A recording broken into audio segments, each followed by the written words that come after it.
ഇന്ന് മുതൽ നമുക്ക് ഒരുമിച്ച് മുന്നേറിയാലോ. അപ്പോൾ അതിൻ്റെ സന്തോഷാർത്ഥം ഒരു അടിപൊളി സ്വീറ്റ് റെസിപ്പി ഉണ്ട്. അപ്പോൾ കണ്ടു നോക്കിയിട്ടോ, അടിപൊളിയാണ്, ട്രൈ ചെയ്യാൻ മറക്കണ്ട.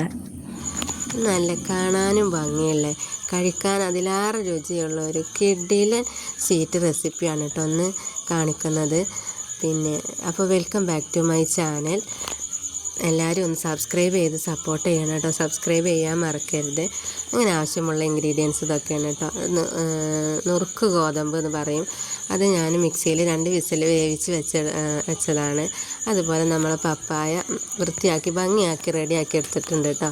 പിന്നെ വേണ്ടത് സേമിയനാണ്. അത് വറുത്തും എടുക്കുക, വറുക്കാത്തതാണ് ഞാനിവിടെ എടുത്തിട്ടുള്ളത്. പിന്നെ ഇതിന് പകരം നമുക്ക് സാഗോ റൈസ് ഉണ്ടല്ലോ, അത് വേണമെങ്കിൽ അതും ചേർക്കാം കേട്ടോ.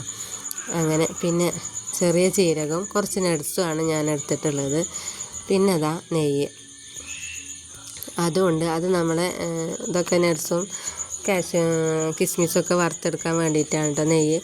പിന്നെ നമ്മുടെ പപ്പായ പേസ്റ്റ് പോലെ അരച്ചെടുത്തിട്ടുണ്ട്. വേവിക്കൊന്നും വേണ്ട കേട്ടോ, വേവിക്കാതെ തന്നെ അങ്ങനെ അരച്ചെടുത്തതാണ്. അപ്പോൾ വെള്ളം അടുപ്പത്ത് വെച്ചിട്ടുണ്ട്.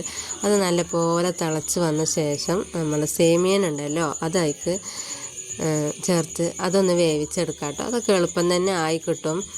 അങ്ങനെ ഏകദേശം ഇത് വെന്ത് വന്നിട്ടുണ്ട് കേട്ടോ. ഒരു 90% വേവായാൽ മതി. പിന്നെ നമ്മൾ പാലും ഇതൊക്കെ ചേർത്ത് തിളപ്പിക്കുമല്ലോ, അപ്പോൾ ഏകദേശം വേവ് വീണ്ടും ആവും. അപ്പോൾ നമുക്ക് ഈ വേവായിട്ടുണ്ട്. അപ്പോൾ ഇനി ഇതിലേക്ക് നമുക്ക് അടുത്ത നമ്മൾ വേവിച്ച് വെച്ച നുറുക്ക് ഗോതമ്പുണ്ടല്ലോ അത് ഇതിലേക്ക് ചേർത്ത് കൊടുക്കുക. അങ്ങനെ അതും അതിൻ്റെ കൂടെ ഒന്ന് വേവിച്ചെടുക്കുന്നുണ്ട്.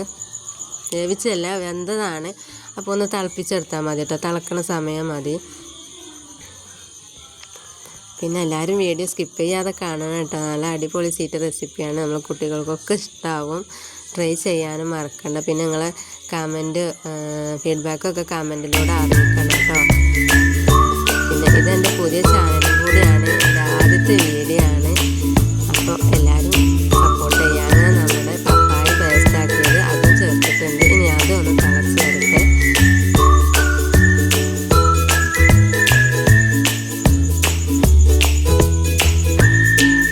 അങ്ങനെ ഏകദേശം അതും തിള വന്നിട്ടുണ്ട് കേട്ടോ. ഇനി അതിലേക്ക് നമുക്ക് പാല് ചേർത്ത് കൊടുക്കാം.